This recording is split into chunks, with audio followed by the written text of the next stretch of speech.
Hello guys, स्वागत है आप सभी का शिव ओम क्लासेस के ऑनलाइन प्लेटफॉर्म में। अब हम टॉपिक शुरू करने जा रहे हैं कि धातु और जो अधातु होती हैं उसके अंदर क्या क्या अंतर पाए जाते हैं। मेटल्स और जो नॉन मेटल्स होते हैं उसके अंदर डिफरेंसेस जो होते हैं वो क्या क्या होते हैं। देखिए, इससे पहले मैंने धातुओं के ऊपर यानी कि मेटल्स के ऊपर और अधातुओं के ऊपर यानी कि नॉन मेटल्स के ऊपर अलग अलग वीडियो बना रखे हैं और काफ़ी डिटेल से मैंने एक एक छोटी से छोटी चीज़ को डिटेल से समझा रखा है। अगर वो आप देखना चाहो तो वो आप देख सकते हो। वो देखने के बाद आप इन दोनों के बीच अंतर आप खुद से ही लिख सकते हो। ये वीडियो देखने की आपको ज़रूरत ही नहीं पड़ेगी। फिर भी मैं कोशिश करूँगा इस वीडियो के अंदर भी सब कुछ कवर करने की कोशिश करूँ, छोटी से छोटी चीज़ आपको समझाने की कोशिश करूँ, ताकि आप इसी वीडियो के अंदर धातु और अधातु दोनों चीज़ों को अच्छे से समझ जाएं और फिर उनके अंदर अंतर यानी कि डिफरेंस करना बहुत ज़्यादा इजी हो जाए आपके लिए। टॉपिक शुरू करने से पहले आप सभी के लिए अनाउंसमेंट है कि अगर आपको अपनी क्लास का कंप्लीट स्टडी मटेरियल चाहिए हो और वो भी बिल्कुल फ्री के अंदर, तो प्ले स्टोर पे जाइए और शिव ओम क्लासेस नाम से हमारी जो ऐप है वो इंस्टॉल कर लीजिए। उसके अंदर सब कुछ आपको फ्री में मिलेगा, चाहे नोट्स हो, मॉडल पेपर हो, वीडियोस हो, एमसीक्यू टेस्ट हो, एनसीईआरटी सॉल्यूशंस हो। आपकी जो एनसीईआरटी वाली बुक चलती हैं वो भी हमने उसके अंदर पीडीएफ फॉर्मेट के अंदर डाल रखी हैं। तो चलिए शुरू करते हैं। धातु और अधातु के अंदर क्या अंतर पाया जाता है। देखिए, हमने इसको एक टेबल फॉर्मेट के अंदर बना रखा है, क्योंकि जब आप किसी भी चीज़ों के अंदर अंतर बताते हैं तो एक टेबल के अंदर बताएंगे तो आपको ज़्यादा अच्छे मार्क्स मिलेंगे, क्योंकि आप एक कम स्पेस के अंदर बहुत ही अच्छी तरीके से समझा सकते हैं। एक टेबल फॉर्मेट के अंदर एक टेबल बनाकर, तो मैंने आपको एक तरफ तो लिख रखी है धातुएं, ये तो है मेटल्स, और एक तरफ है अधातुएं, नॉन मेटल्स। ठीक है। सबसे पहला जो अंतर है वो क्या है कि धातुएं जो हैं वो ठोस होती हैं। सामान्य जो ताप है, जैसे हमारी जो कमरे का तापमान है वो सामान्य है, तो सामान्य ताप पर जो धातुएं होती हैं वो ठोस अवस्था के अंदर पाई जाती हैं। लेकिन इसके अंदर एक अपवाद है। वो अपवाद क्या है? मरकरी, पारा, मरकरी या फिर पारा कह लो, सामान्य ताप पर तरल अवस्था के अंदर यानी कि द्रव अवस्था के अंदर पाए जाते हैं। तो सामान्यतः ताप पर जो धातुएं जो होती हैं वो कौन सी अवस्था के अंदर पाई जाएंगी? ठोस अवस्था के अंदर। एक चीज को छोड़कर, मरकरी को यानी कि पारा जो होता है उसको छोड़कर वो द्रव अवस्था के अंदर पाया जाता है। तो ये हो गया कि धातुएं जो हैं वो ठोस अवस्था के अंदर पाई जाती हैं मरकरी को छोड़कर, क्योंकि वो द्रव अवस्था के अंदर पाया जाता है। अब अधातुओं की बात करते हैं। अधातुएं जो हैं वो स्पेसिफिक नहीं है कि भाई ठोस अवस्था में पाए जाएंगे या द्रव अवस्था में या फिर गैसीय अवस्था के अंदर, ये तीनों अवस्था के अंदर पाई जाती हैं। अधातुएं, नॉन मेटल्स जो होती हैं वो सामान्य ताप पर तीनों अवस्था में पाई जाएंगे। कुछ अधातुएं जो होती हैं वो गैस अवस्था के अंदर पाई जाएंगी, कुछ अधातुएं जो होंगी वो द्रव अवस्था के अंदर, कुछ अधातुएं ठोस अवस्था के अंदर। तो ये स्पेसिफिक नहीं है कि भाई ठोस है, द्रव है, गैस है, सभी अवस्था के अंदर पाए जाते हैं। जैसे उदाहरण दीजिए, फास्फोरस और जो सल्फर जो है, ये जो दोनों अधातुएं जो है फास्फोर और सल्फर, ये है ठोस अवस्था के अंदर पाई जाती हैं। तो अगर आपसे पूछ ले कि भाई ऐसी कौन सी अधातुएं जो है वो ठोस अवस्था के अंदर पाई जाती हैं, तो बता देना फास्फोरस और सल्फर। अब H2O2 और N2 यानी कि हाइड्रोजन, ऑक्सीजन, नाइट्रोजन, ये जो धातुएं हैं, अधातुएं जो हैं, नॉन मेटल्स जो है, ये गैसीय अवस्था के अंदर पाए जाएंगे। और सबसे ज्यादा इंपॉर्टेंट अगर आपको याद रखना है तो ब्रोमीन का नाम याद रखना, क्योंकि ब्रोमीन जो है वो द्रव अवस्था के अंदर पाई जाती है।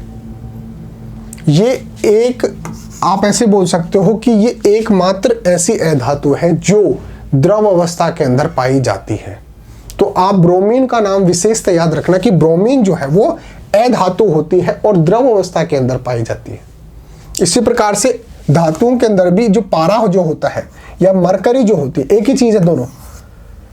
मरकरी इंग्लिश में बोलते हैं और पारा हिंदी में बोलते हैं। तो ये कौन सी अवस्था के अंदर पाई जाएंगी? द्रव अवस्था के अंदर। और अधातुओं के अंदर क्या पाया जाता है? ब्रोमीन। तरल अवस्था का मतलब लिक्विड स्टेट के अंदर, द्रव अवस्था के अंदर। तो ये तो हो गई कि ये कौन सी अवस्था के अंदर पाए जाते हैं। अब नेक्स्ट बात करते हैं, ये तो हो गया पहला अंतर।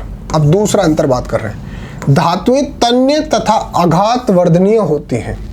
तन्य का मतलब इनको आप खींचकर पतले पतले तारों का रूप दे सकते हैं। जैसे बिजली के जो तार होते हैं वो धातुएं होती हैं।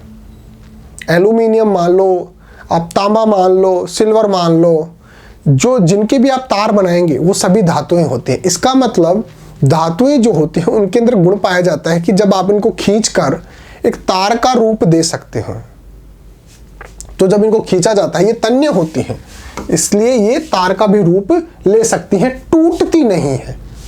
जैसे अगर आप प्लास्टिक जो है उसको आप तो ऐसे खींचने की कोशिश करेंगे तो ये टूट जाएगा, तार का रूप नहीं लेगा।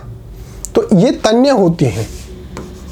और जो प्लास्टिक की जैसे मैंने आपसे बात की, तो वो जो है वो धातु नहीं है। तो धातु के अंदर कौन सा गुण पाया जाता है? तन्यता का गुण पाया जाता है। आघात वर्धक का गुण क्या होता है? जैसे जो धातुएं होती हैं उनको पीट पीट कर आप अपनी मर्जी के हिसाब से आकार दे सकते हैं। जैसे जो बर्तन होते हैं वो मेटल्स के ही तो होते हैं। जैसे लोहे का अगर आपको बर्तन बनाना है तो आप लोहे को पीट पीट कर जैसा आपको आकार देना है वो आकार आप दे सकते हो। तो इसका मतलब लोहा जो है वो क्या है? धातु है। उसके अंदर आघात वर्धक का गुण पाया जाता है। आघात का मतलब क्या है? चोट देना किसी भी चीज को, हथौड़े से पीटना।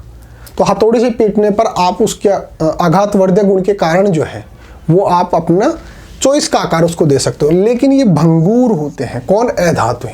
भंगूर का मतलब हथौड़ा तो आप इनको भी मार सकते हो, उसके लिए आपको किसने मना किया? लेकिन जब आप अधातुओं को हथौड़ा मारेंगे तो ये टूट जाएगा, बिखर जाएगा।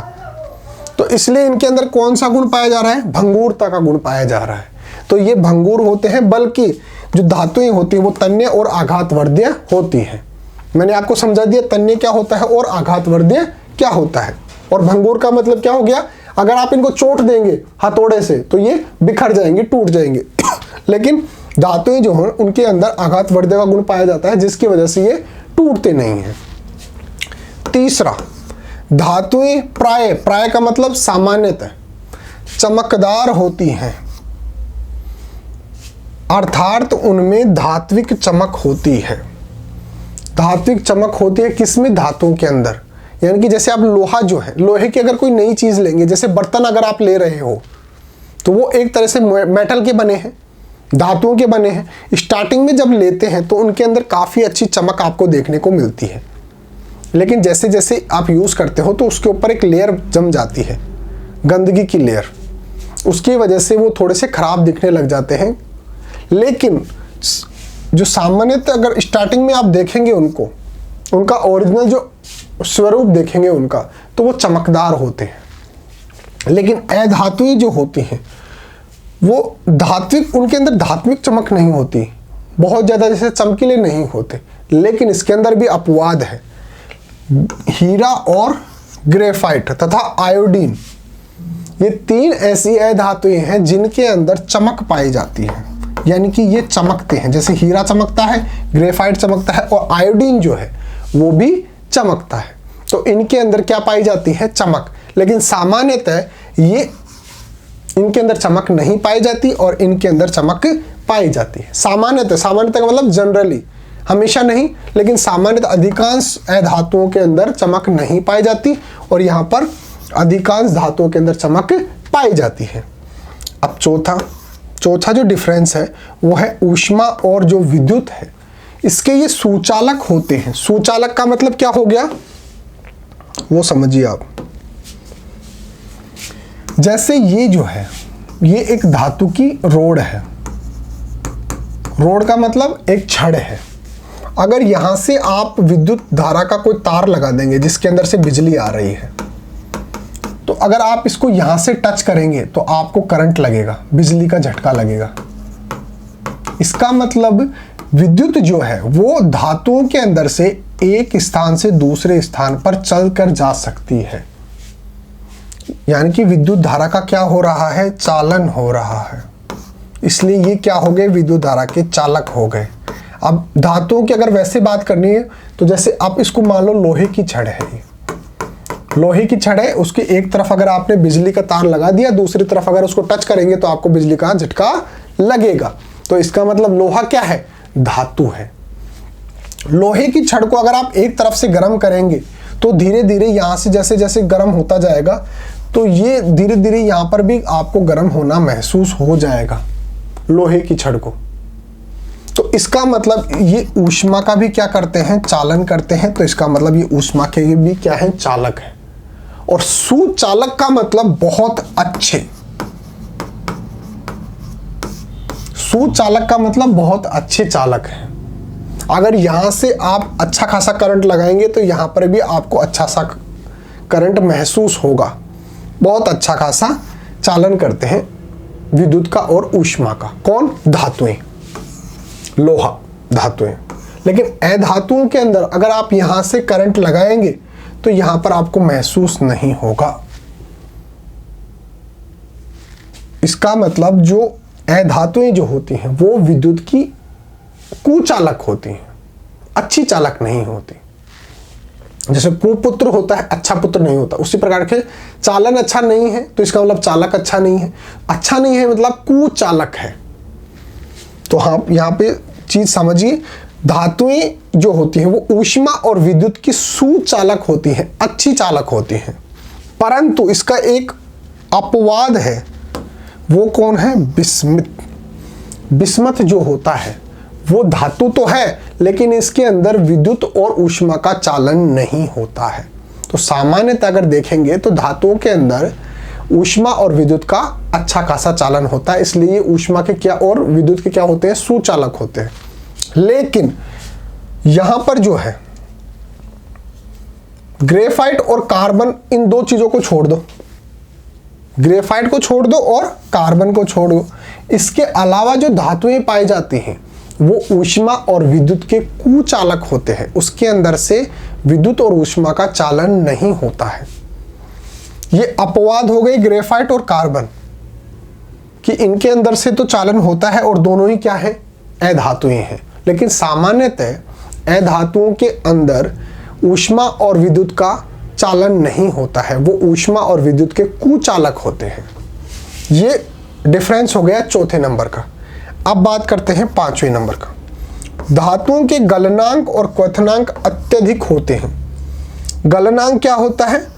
कोई भी चीज अगर ठोस अवस्था के अंदर है वो गलकर अगर द्रव अवस्था के अंदर बदल जाती है तो उसको बोलते हैं गलनांक। जैसे बर्फ पानी के अंदर कन्वर्ट हो गई तो जिस तापमान पर बर्फ जो है वो गलकर और बर्फ से पानी के अंदर कन्वर्ट हो जाती है उसको बोलते हैं गलनांक। क्वथनांक क्या होता है? जैसे कोई भी चीज उबलने लगती है, वह तापमान जिस पर किसी भी द्रव का जो दाब होता है वो वायुमंडलीय दाब के बराबर हो जाता है उसको बोलते हैं क्वथनांक, और वहां से वो उबलना शुरू हो जाता है। तो जो धातुएं होती हैं उसके लिए गलनांक और क्वथनांक दोनों ही ज्यादा होते हैं। लेकिन अधातुओं के अंदर गलनांक और क्वथनांक जो है वो कम होते हैं, इसके अंदर अत्यधिक ज्यादा होते हैं। यानी कि इनको गलाने के लिए या फिर इनको क्वथनांक इनको उबालने के लिए आपको ज्यादा तापमान की आवश्यकता पड़ती है, लेकिन इनको गलाने के लिए कम तापमान की आवश्यकता पड़ती है। इसलिए इनका गलनांक और क्वथनांक क्या है? कम है। और जो धातुएं होती हैं उनका गलनांक और क्वथनांक ज्यादा होता है। छठे नंबर का, धातुएं अधिकांशतः कठोर होती हैं। धातुएं जो होती हैं वो अधिकांशतः का मतलब इसके अंदर कोई ना कोई अपवाद है, और अपवाद क्या है? मरकरी, पारा। पारा जो है वो द्रव अवस्था के अंदर पाया जाता है। तो धातुएं अधिकांशतः कठोर होती हैं, परंतु पारा जो है वो द्रव धातु होता है। पारा जो है वो धातु तो होता है लेकिन वो द्रव अवस्था के अंदर पाया जाता है, लिक्विड स्टेट के अंदर पाया जाता है। यहाँ पे ठोस, द्रव और गैस तीनों अवस्थाओं के अंदर पाए जाते हैं। अधातुएं जो होती हैं वो ठोस अवस्था के अंदर भी पाई जाती हैं, गैस अवस्था के अंदर भी पाई जाती हैं और द्रव अवस्था के अंदर भी पाई जाती हैं। यहाँ पे आप याद रखना कि ये द्रव अवस्था के अंदर अधिकांशतः पूछा जाता है ब्रोमीन। ब्रोमीन जो है वो एक क्या है? अधातु है। और ये कौन सी अवस्था के अंदर पाई जाती है? द्रव अवस्था के अंदर पाई जाती हैं। गैस अवस्था के अंदर तो जैसे H2 हो गया, N2 हो गया, Cl2 हो गया, ये सब क्या है, गैस अवस्था के अंदर, ये इंपॉर्टेंट नहीं है। लेकिन द्रव अवस्था के अंदर अगर आपसे पूछा जाए कि ऐसी कोई अधातु बताओ जो द्रव अवस्था के अंदर पाई जाती है, ब्रोमीन, आप याद रखना, बहुत ज़्यादा इंपॉर्टेंट है। तो धातुएं जो होती हैं वो ठोस अवस्था के अंदर पाई जाती हैं सामान्यतः, लेकिन पारा जो है वो द्रव अवस्था के अंदर पाया जाता है। और जो अधातुएं होती हैं वो ठोस, द्रव और गैस तीनों अवस्था के अंदर पाई जा सकती हैं। 7वें नंबर का जो डिफरेंस है वो देखिए, धातुओं का आपेक्षिक घनत्व अधिक होता है। धातुओं का जो आपेक्षिक घनत्व जो होता है, घनत्व का मतलब इनके जो कण हैं वो कितने पास पास पाए जाते हैं। अब धातुओं के कण जो है वो बिल्कुल पास पास पाए जाते हैं, तो इनका जो घनत्व जो है वो अधिक होता है। परंतु सोडियम और पोटेशियम इसके अपवाद हैं। परंतु सोडियम और पोटेशियम के जो कण हैं उनके जो घनत्व हैं वो कम होता है। तो इनका सामान्यतः इनका आपेक्षिक घनत्व जो है वो ज़्यादा होता है, लेकिन सोडियम और पोटेशियम को छोड़कर।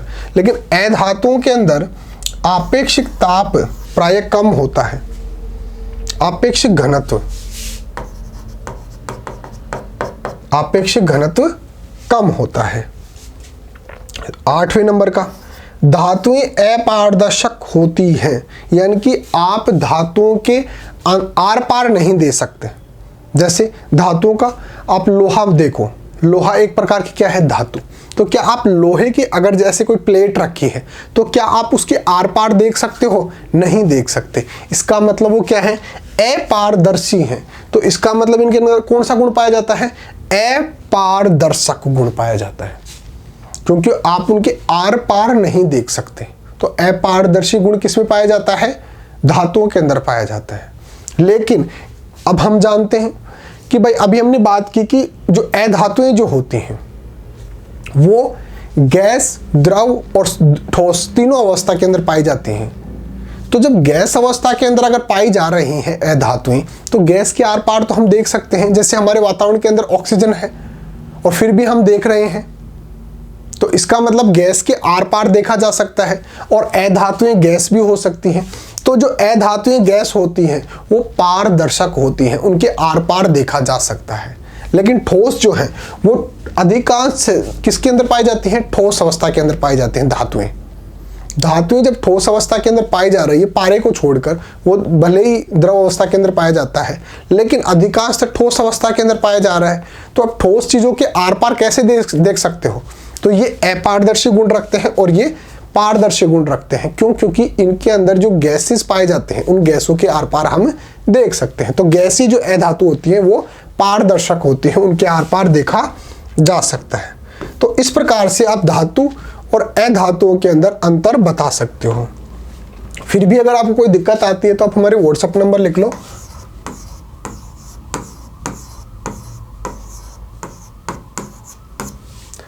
8696608541, 8696608541 हमारे व्हाट्सअप नंबर है। कोई दिक्कत हो तो मैसेज कर लेना, नोट्स वगैरह चाहिए हो तो भी मैसेज कर लेना। और शिव ओम क्लासेस नाम से हमारी जो ऐप है उसको तो आप हमेशा डाउनलोड रखा करो अपने मोबाइल के अंदर। उसके अंदर आपको सब कुछ फ्री के अंदर मिल जाएगा, चाहे नोट्स चाहिए हो, चाहे वीडियो चाहिए हो, model paper, NCERT solutions, MCQ test, previous year के पेपर, आपकी जो एनसीईआरटी वाली बुक है वो सब कुछ डाल रखा है शिव ओम क्लासेस हमारी जो ऐप है उसमें। और हमारे जो व्हाट्सअप नंबर है वो भी आप हमेशा सेव रखना, कोई दिक्कत हो तो मैसेज कर लेना। तो मिलते हैं अगले टॉपिक के साथ, तब तक थैंक यू सो मच।